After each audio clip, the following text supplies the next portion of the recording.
안녕하십니까. 목회의 관점으로 본 요한계시록 이윤식 목사입니다. 이 시간에 목회의 관점으로 본 요한계시록 10장 요한이 예언에 대한 사명을 받음 8절로 11절 말씀으로 함께 하겠습니다. 두루마리를 먹어라 하는 이러한 내용이죠. 두루마기를 먹어라. 10장 5절로 7절에 힘센 천사의 맹세에 대한 막간이 있은 다음에 장면은 다시 10장 1절 4절에 작은 두루마리 주제로 돌아옵니다. 이미 5장 1절 8절에서 두루마리를 갖고 계신 예수님과 에스겔 3장 1절 3절에서 에스겔이 사명을 받는 것과의 연관성 문제로 되돌아오고 있습니다. 따라서 요한이 두루마기를 먹어버리는 것은 요한에게 계시가 전달되었다는 것, 에스겔처럼 이것과 예언이 요한의 사명이 되었다는 것을 의미하고 있습니다. 8절 보겠습니다. 하늘에서 나서 내게 들리던 음성이 또 내게 말하여 이르되 내가 가서 바다와 땅을 밟고 서 있는 천사의 손에 펴놓인 두루마리를 가지라 하기로 카이헤 폰에 헨 에쿠사 에크투 우라누 팔린 날루산 벳 에무 카이 레구산 휘프라게 라베 토 비블리온 토 에네오그메는 엔테케이리 투 앙겔루 투 에스토토스 에피테스 달라세스 카이 에피테스게스. 그리고 하늘로부터 내가 들었던 음성이 다시 나의 뒤에서 말하면서 또한 말하기를 너는 떠나가라. 너는 바다 위와 땅 위에서 서왔던 천사의 손 가운데서 열려져 온 책을 취하라. 9절입니다. 내가 천사에게 나아가 작은 두루마리를 달라 한즉 천사가 이르되 갖다 먹어버리라. 내 배에서는 쓰나 내 입에는 꿀같이 달리라 하거늘. 그리고 내가 천사에게로 나아갔다. 나에게 작은 책을 주도록 그에게 말하면서 그리고 그가 나에게 말했다. 너는 취하라. 그리고 너는 그것을 먹어 치우라. 그러면 그것이 너의 배에 쓸 것이다. 도리어 너의 입안에서 그것이 꿀같이 달콤할 것이다.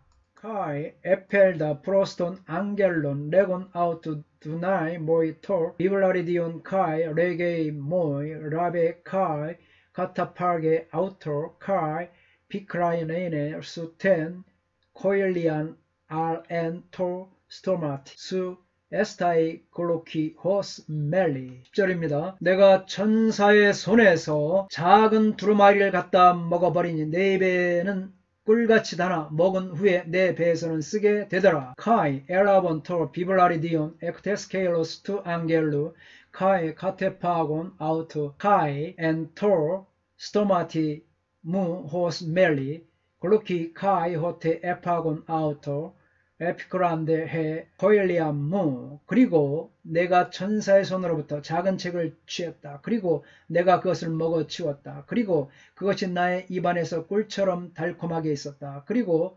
내가 그것을 먹었을 때 그것이 나의 배에 쓰게 되었다. 이제 4절에 하늘에서 나는 소리가 요한에게 가서 바다와 땅을 밟고 서 있는 천사의 손에 펴놓인 두루마기를 가지라고 명령하고 있습니다. 이 명령은 5절부터 7절과 4절의 대조를 지속하고 있습니다. 즉 5절로 7절에서 천사는 4절에서 계시를 임봉하라고 금정각과는 반대로 구속사의 클라이맥스에 대한 진리를 계시하기 시작한 것을 8절에서 계속하고 있습니다. 8절과 10절에서는 더 깊은 계시가 같은 천사의 손에 펴 있는 두루마기에서 나오고 있습니다. 작은 두루마리는 무엇인가? 하나님의 오른손에 있는 심판의 책을 다시 환상으로 나타내어 보이는 작은 책이다. 펴 놓인 것은 이 책의 내용이 이미 계시되어 밝혀져 있음을 의미한다. 그 내용이 이미 만민 앞에 공개된 계시라는 의미이다. 바로 예수 그리스도의 십자가의 죽음과 부활이다. 구원의 비밀이 설명되어 있는 복음이다.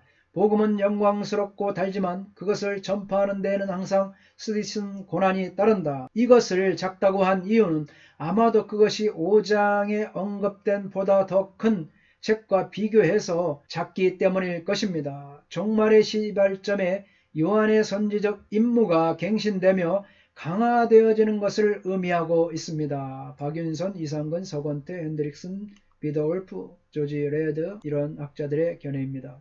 작은 두루마리는 하나님으로부터 시작하여 어린 양 예수님과 힘센 천사로부터 요한에게 옮겨옵니다. 이러한 전달 과정의 결과는 하나님 나라의 오심에 대한 선포를 요한에게 위임하려는 목적을 갖습니다.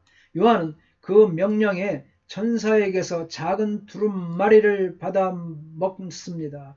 두루마리를 먹는 것은 선지자가 두루마리의 메시지와 완전히 동일화되는 것을 암시하고 있습니다. 이 행동은 에스겔 3장 1절로 3절에서 또 14절을 연상시키고 있습니다.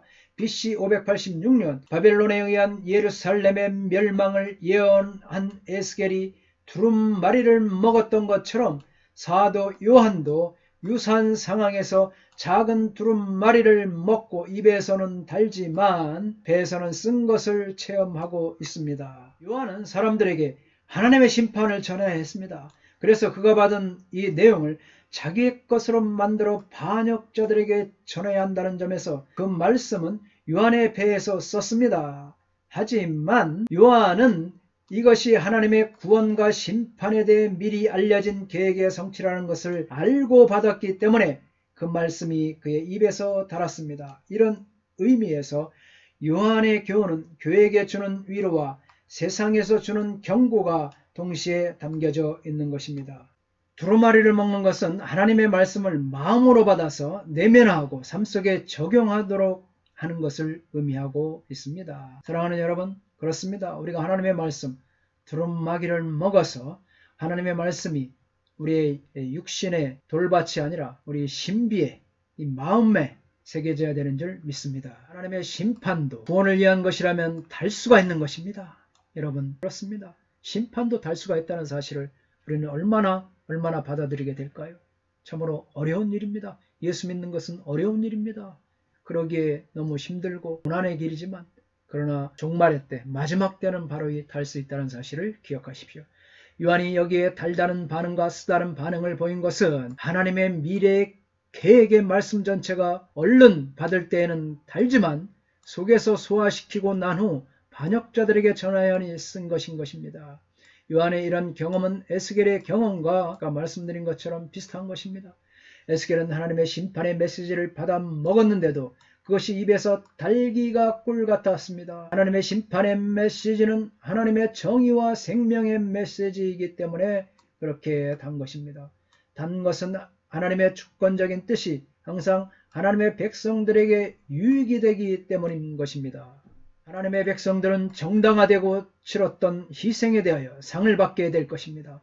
하나님의 백성들은 하나님의 통제하시는 분이고 하나님의 지식과 뜻이 없이는 어떤 일도 일어날 수 없다는 것을 알게 될 것입니다. 또 쓴 것은 성도들이 큰 고난과 박해, 심지어는 순교까지 당하게 될 것이기 때문입니다. 고난은 영광으로 가는 길인 것입니다. 할렐루야. 마지막 때 우리의 영혼을 건강하게 지켜주고 살리는 이 말씀의 말로 배에 쓴 것입니다. 그 말씀대로 살아내기란 여간 어려운 것이 아닙니다. 하지만 이것이 하나님의 뜻일진데 고난도 달게 받는 것이 참 신앙이 아니고 무엇이겠습니까? 요한계시록은 기쁨으로 시작하고 4장 5절 중간에 쓰라린 심판의 과정을 거쳐서 기쁨으로 끝나게 되는 것입니다. 할렐루야. 1절입니다. 그가 내게 말하기를 내가 많은 백성과 나라와 방언과 임금에게 다시 예언하리라 하더라. 그리고 그들은 나에게 말한다. 그것은 반드시 너로 백성들과 민족들과 언어들과 많은 왕들에게 다시 예언하도록 해야 한다. 카이 레고신 모이 데이 세팔리 프로페투사이 에피라이오스 카이 에드네신 카이 글로사이스 카이 바실루신 프로이스. 요한은 많은 백성과 나라와 방언과 임금에게 다시 예언하리라 하더라는 명령을 받습니다. 그래서 다시 예언하여야 하리라. 반드시죠. 데이죠. 여기 데이, 엘라어 데이는 하나님의 신적 당위성을 의미하고 있습니다. 이처럼 사도 요한의 예언 사역은 에스겔 3장 1절로 3절에 이어서 또다시 주어지는 하나님의 절대적인 신적 명령이며 반드시 이루어져야 하는 구속사적 의미를 갖는 사명을 내포하고 있는 것입니다. 왜냐하면 사도 요한은 힘센 천사의 손에 있던 펼쳐진 책, 즉 하나님 나라의 종말론적 도래를 암시하는 그 책을 먹었고 그 먹은 것을 완전히 소화하여서 하나님 나라를 선포하도록 부름받았기 때문입니다. 그래서 에스겔처럼 어떠한 핍박을 당하더라도 하나님의 신적 당위성을 가진 예언사역을 반드시 감당해야 하는 것입니다. 할렐루야. 요한계시록 2장 3장에서는 교회 공동체에게 예언했다면 10장 11절에서는 많은 백성과 나라와 방언과 임금에게 예언하여야 합니다. 세상 임금의 방해와 박해에도 불구하고 예언자들의 목소리는 결코 잠잠해지지 않습니다. 요한계시록의 예언 메시지는 미래뿐만 아니라 현재를 위해서도 주어지고 있기 때문입니다. 즉 현재 이 메시지를 듣고 읽는 자와 지금 자신의 삶에 적용할 것을 끊임없이 요청받고 있는 자들에게도 주어집니다. 에스겔이 자신의 메시지를 옛 이스라엘 백성에게 준 것, 요한도 부분적으로는 새 이스라엘의 가시적 교회에 회개하지 않고 타협하는 자들에게 자신의 메시지를 전달하는 것입니다. 참고로 책의 인을 떼는 문제와 관련하여 5장과 6장과 10장을 비교해 봅니다. 5장, 6장, 10장. 책을 누가 가지고 있는가? 5장에 보면 보좌에 앉으신 이 1절 어린 양이 보좌에 앉으신 이의 오른손에서 책을 취합니다. 또 6장도 보면 어린 양께서 책의 7 인봉을 직접 떼십니다. 10장을 보면 힘있는 천사의 손에 들려 있습니다. 힘있는 천사의 묘사가 장엄합니다. 그 사역이 성격과 관련되고 있습니다. 또 책의 상태를 보면 5장에서는 7 인으로 봉하여져 있다. 6장에 보면 어린 양이 책의 인을 뗀 과정이 7 인 심판의 과정으로서 묘사됩니다. 시간적 역사적 순서를 제시하고 있는 것이 아니라 문학적 기교이며 5장에서 책의 인을 뗄 자로서의 어린 양의 등장에 대한 논리적 발전이다. 10장을 보면 8장 1절에서 책의 마지막 인이 떼어진 후 여기에서 책이 열려진 상태로 있습니다. 중요한 이슈를 보면 5장에서는 누가 책의 인을 뗄 것인가? 어린 양께서 인을 떼실 수 있는 분이시다. 이는 책을 연다는 것은 구속 역사에서 중요한 의미를 지니고 있다는 것을 암시한다. 6장에서 보면 심판의 시행, 7인 심판 시리즈를 통해 나타난 심판의 현상은 5장에서 책의 인봉이 뗄 자가 나타남으로 암시된 종말의 도래의 당연한 결과입니다. 이는 종말은 곧 심판을 초래하는 것이 구약적 패턴이기 때문입니다. 이러한 원리는 나머지 2개의 7 심판 시리즈에도 적용이 되고 있습니다. 10장의 이슈를 보면 종말의 때가 지체되지 않을 것이다. 하나님의 비밀이 성취, 완성되었습니다. 종말은 책의 인을 떼는 것과 밀접한 관계를 갖습니다. 요한의 부르심, 다니엘에서 기대되어 왔던 종말과 하나님의 나라의 도래가 그리스도로 말미암아 성취되었습니다. 이제 요한은 에스겔처럼 이 사실을 선포하도록 부르심을 받습니다. 그리고 이 부르심은 교회에게 전이되어 있습니다. 교회는 바로 종말적 구속의 성취를 선포하도록 부름받은 공동체입니다. 할렐루야. 왜 책이라는 표현을 사용하고 있는가? 다니엘 8장 17절, 26절, 12장 4절, 에스겔 2장 9절, 3장 3절의 배경을 갖는다. 5장에서는 책은 다니엘의 말씀처럼 그리스도로 말미암아 종말이 왔다는 것과 따라서 그 말씀의 성취의 때가 봉함된 것을 열 때가 되었다는 것을 보여주기 위해 동원된 그 당시 유대인들이 사용했던 구약적 그림 언어이다. 6장에서 보면 구약적 배경이 있습니다. 요한이 인을 떼는 과정을 심판과 결부시키고 있는 이러한 문학적 테크닉은 바로 에스겔 2장 10절의 말씀을 반영하기 때문이다.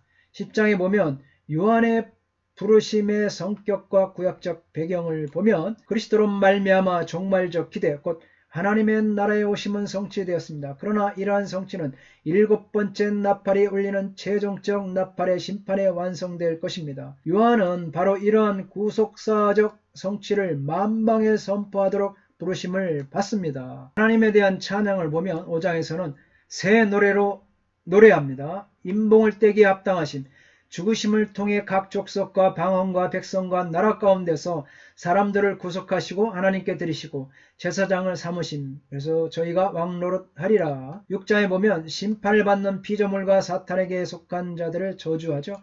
10장을 보면 하늘과 땅과 바다와 그 안에 있는 모든 것을 창조하시고 영원히 살아계신 하나님의 이름으로 맹세합니다. 감사합니다. 다음 시간에 계속하겠습니다. 건강하십시오. 샬롬.